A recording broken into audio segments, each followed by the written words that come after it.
Hi guys, I'm Nitin. You're watching B for You, and today we are in a secret location. Now we're here today because we're going to be meeting the Turban Traveller. His name's Amajid, and he's taken this very car you can see behind me from Delhi all the way over to right here in London. So it looks pretty cool. I'm quite interested in seeing what the story is behind this. So what are we waiting for? Let's go in, let's check it out. Guys, welcome back to the show. Today we are joined by an amazing individual with a really interesting story. His name is Amajid, and he's better known as the Turban Traveller. Amajid, how are you doing today? I'm pretty good. How about you, Nitin? I'm pretty good. I'm pretty good because I've been researching your story a little bit, and it's really interesting. You've gone, you know, from Delhi to London in a car, in a journey that's gone over, you know, is it 30 countries, 33,000 kilometers within 150 days? I mean, that's a pretty amazing story. Yeah.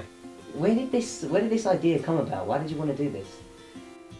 Well, first of all, this is not 33,000. It's gone beyond that. It's gone to 36,500. Yeah, the country remains in 30 countries, but and time duration has, you know, shortened up. So it's about 131 days. 131 days for the total trip. The idea came when it's not the idea of today. Actually, this is my dream. And this dream is 40 years old. 40 years ago? Yeah. Wow. I still remember I was 19 years old at that time. I'm talking about the late 70s. And at that time, India and Pakistan border was open. So not many foreigners, especially Europeans, they used to drive all the way from Europe and UK to India via Afghanistan and Pakistan. And they used to come to New Delhi and park their vehicle in Connaught Place. And there used to be a restaurant called Ramble, where today there is a Palika parking, and just across the Regal Cinema. And there was a big parking lot at that time, and people used to bring the big vans and buses and motorbikes, and they used to park there and they used to sunbath. So as a young man, when I used to go there, I was very excited to see them. I was excited to see the idea how they travel all the way, from Germany or from UK or from France to India. So that was very fascinating as a young person. And during that period, I met a couple. There were two people. There's one girl, and her name was Julia, and another boy, his name was Robert. So they became friends, and then they stayed with us for about a week or so, and after that they left. And their journey really inspired me, because once you make friends with these people who are traveling all the way from Holland, and we used to talk about their journey and how they are doing it, so that was very fascinating. And I have a friend, still I have a friend, his name is Kamal Jain. So we both met, in fact, to them, Julia and Robert, and they were friends of ours. So we both decided to travel around the world on motorbike. At the age on the motorbike, okay, at the age of 19. And we planned everything. We, arranged sort of a motorbike as well. And then we spoke to our parents. They said, "Shut up, what are you doing?" In India, even if you are a married man and if you have parents living with you, so at that time, the parents have got more say. Now a 12 years old boy can say that, "No, I don't want this." But my time, we really used to respect our parents, and we can't say anything in front of them. So we couldn't do it because our parents didn't like the idea of going on motorbikes. So time passed by, I got married, Kamal got married. And after that, I remember when I was 35, and that one day I decided, now I am married, I have my family, my kids, and have money, so I can do it now. But again, there were some issues, because when I was at the age of my career, and I had to see my business, and my children were growing up. So there were a lot of issues and responsibilities, so I couldn't do that at that time as well. Then time passed by, I became 60. And when I became 60, and one day I was sitting and I was thinking something about my life. I said, something is missing in my life. Something is empty here. What is that? So I was, just looking at my old photographs, all my old memories. I found the picture of that girl who met me, 40 years ago. And I said, yes, I wanted to do that, the travel, and that was my dream. And there was not a single day I forgot my dream. But that day I was really very much charged. I said, I really wanted to do now. Now I am retired. My business, I'm basically a garment exporter, and I have a business of garments. We have a couple of factories in India, and my son, he looks after it now. So I thought, now I'm free, I can do this journey. But again, there was an issue because my parents, they live with me, and I have to take care of my parents as well. So then I spoke to my son. I said, look, I really wanted to do this, and I'm worried about the parents. He said, Dad, don't worry, go follow your dreams. I will look after the grandparents. So that was a big support. Family support was very important. Then I spoke to my wife, and she said, enough, I've been listening to you for past 40 years. I will do it. When you are going to do it? Just go, just do it. And that was a very big support. When the family is with you and they are supportive, and then you really feel like doing that, you can do it. We as an Indian national don't need visa for Nepal. So I crossed through Nepal. And then we need a visa for China. So the China visa doesn't take time, but the China road permission takes a lot of time. Right. So you have to have a Tibet and China road permission. Wow. And that cost a fortune. It cost me $9,800 just to cross China. That's for one car for 5 people. Earlier we planned to go 5 people, so I took a permission for 5 people. So that took about more than 2 months. Then we got the visas for CIS country, because after China, when we started, we went to Nepal and crossed the border through Geelong. There's a border which was closed earlier because of the earthquake, and that was recently opened when we started the journey. So we went through there. We went to Mount Everest base, cover all that, cover all Tibet, and then travel all the western China, went to Kyrgyzstan border. So the second visa I got for Kyrgyzstan, Uzbekistan and Kazakhstan. So 3 visas I have to take, and we covered all those CIS countries. And then we went to, we entered into Russia. So we have to take a Russian visa. So Russia, we crossed the whole Russia and went to St. Petersburg, and from there we entered into Europe. So finally, when we reached London, I checked my meter. So it was saying 36,500 some kilometers. So wow. 23,000 became 36,000. So that's the story about it. Well, it's always good stories when you've got an additional, few countries that you can add to it. It's more of that memory. I wanted to talk a little bit about, during this journey, you obviously got quite a lot of people to write on the car, to sign the car, little messages. Let's talk about, I think I read somewhere there was, 350 people signed the car, maybe even more. Yeah. What kinds of people did you meet? What kinds of people signed the car? You see, when I started, there was no idea on signing people on the car. But that just came about? No, okay. There was no plan. There was nothing planned of that sort. Yeah, we did put some information on the car that we are traveling Delhi to London and these many kilometers. So I remember I was crossing China.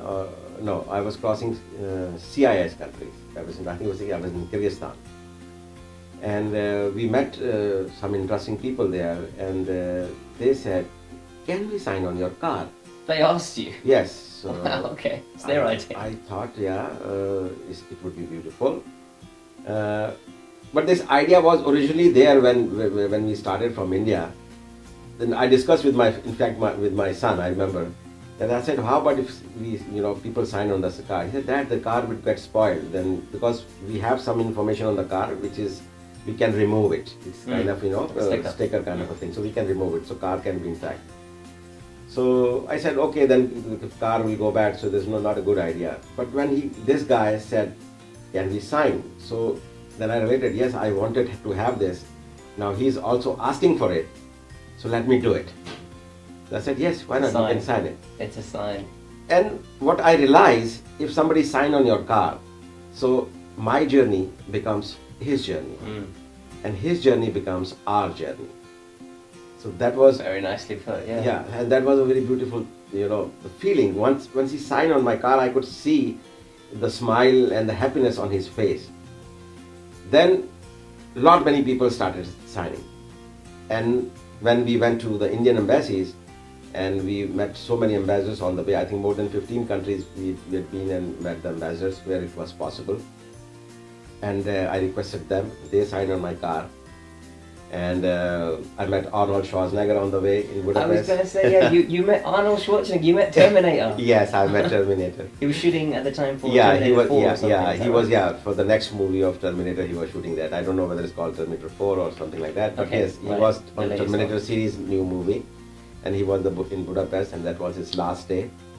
And God was kind, so I could manage to, reach him in spite of a lot of protocol and restrictions. Yeah, that was impressive enough on its own, just the fact that you got near him to actually get him to sign the car. Yeah, and actually I passed on my message to him that what I'm doing, and this is I'm chasing my dream. And I was told that if he wants to meet me, then he's going to meet me. The biggest achievement of this trip is to get Arnold Schwarzenegger on board and sign on this car. He is the Hollywood biggest actor, and I admire him like anything. And God was kind, and he was shooting here for Terminator 4, and we could manage him to talk to him and convince him to sign on this car. So thank you, God.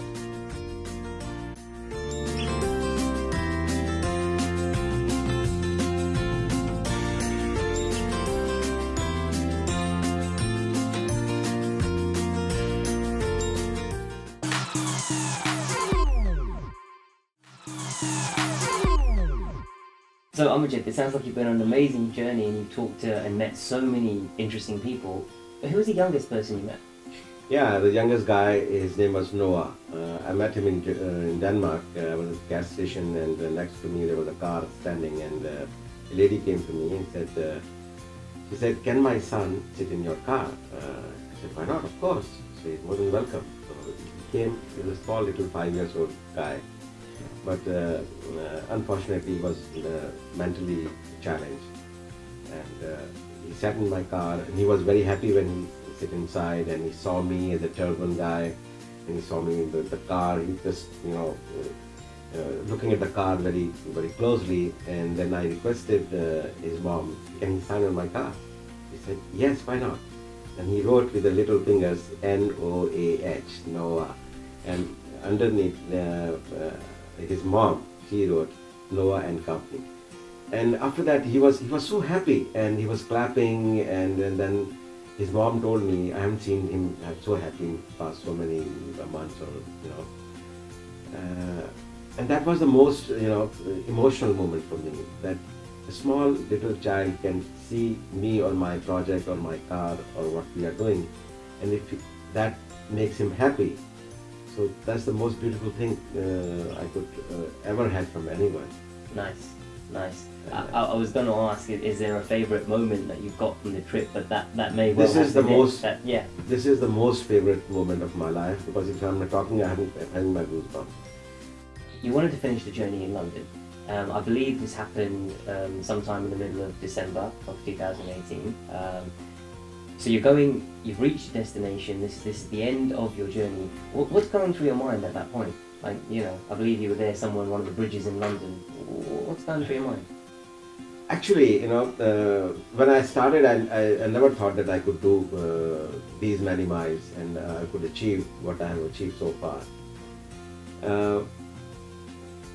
And during the journey, actually, I discovered myself. I discovered the real Amarjeet in me. And when I reached the final destination, so I think this is not the end of my journey. This is the beginning of my journey. It's the beginning of your journey. This is the beginning of my journey. I like that. And in fact, I'm going to continue it in summer next year. Okay. April, I'm going to do North America and South America. So, a person, he's very greedy. When you achieve something, then you want to do more and more and more.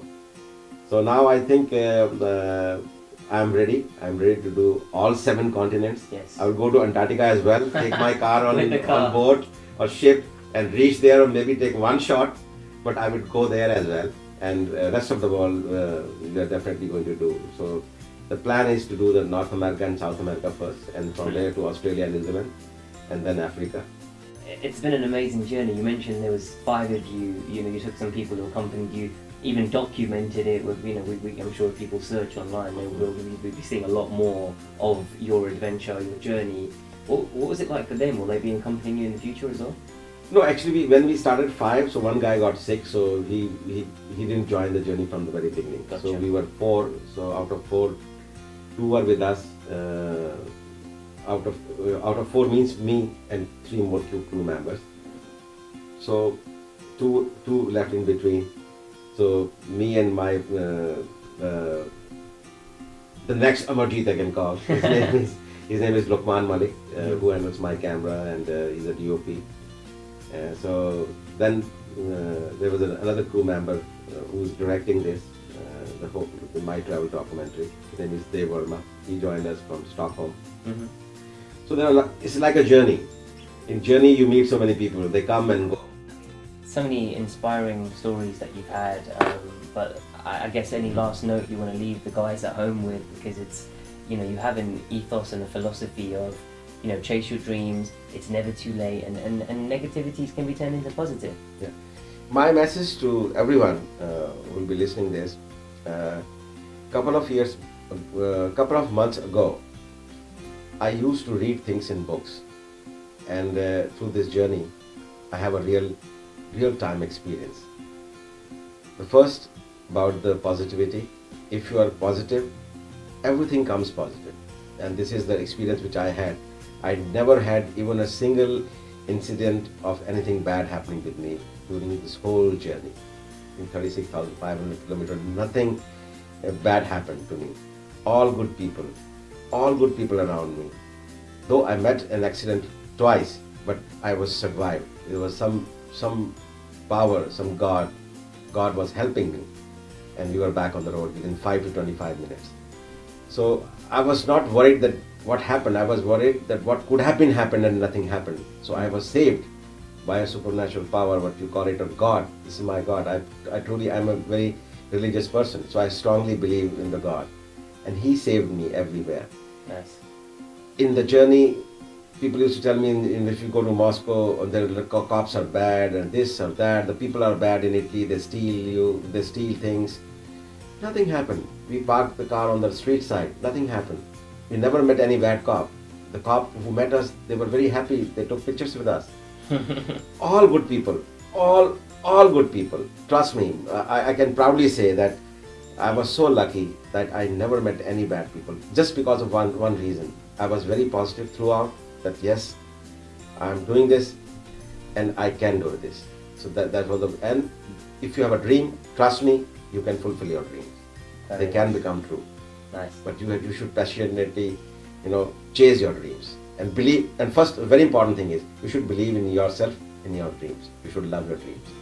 Very nicely put. Amarjeet, thank you so much for sharing your story with us, and hopefully we'll see more of you again in the future. But yeah, like I said, yeah, thank you so very much. And you'll find the Turban Traveller again back on the road soon. Exactly. In America. well, speaking of which, I just thought, before we close the show, do you mind if we go out and have a look at your car? Sure, yeah? sure. Let's go do that. We'll see you guys in a second.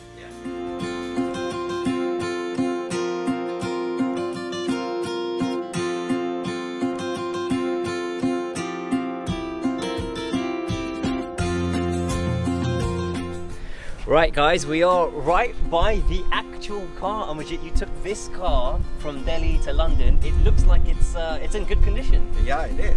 It's could you maybe show us some of the interviews? Sorry, the signatures we talked about in the interview? Noah, maybe Arnold Schwarzenegger. Yeah. This is the sign of Noah, N-O-A-H, and the other line, and it's mom sign. That's the 5-year-old Yeah, the kid that you were 5-year-old talking kid. about. Yeah, yeah. Interesting. Wow. And that's the Arnold sign we just covered, so it's protected. That's Arnold Schwarzenegger's autograph right there, guys. Yeah. That's pretty cool. That's It's a $1 pretty million cool. signature. $1 million signature. I like that. I like that. Okay, come. You can all sign here. Come. I get to sign it. Yeah, I would just love to do that. Sign and become a part of our journey. Our journey. Okay. Thank you. All right. Good luck from Nitin from B for you. How's that? Yeah, great. You know, did you wanted to meet the Queen? Did you? Have we still got plans to meet the Queen and get her to sign it? I'm trying. I do not know whether I get to meet, but yeah, you can write London here as well. Oh, I'll write London. Yeah. Nice. Yeah. Well, I tell you what. On that note, we've had a really good chat with you. This is an amazing thing that you've done.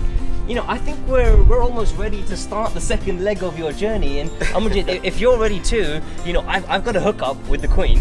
I can make this happen. So do you think maybe we can go for a little drive? We'll go meet the Queen right now. Yeah, sure. Yeah. Come. Let's go. All right, let's do this. So on that note, I guess I'm Nitin. You're watching B for you, and I'm gonna go with the Turban Traveller, and we're gonna meet the Queen. See you next time, guys.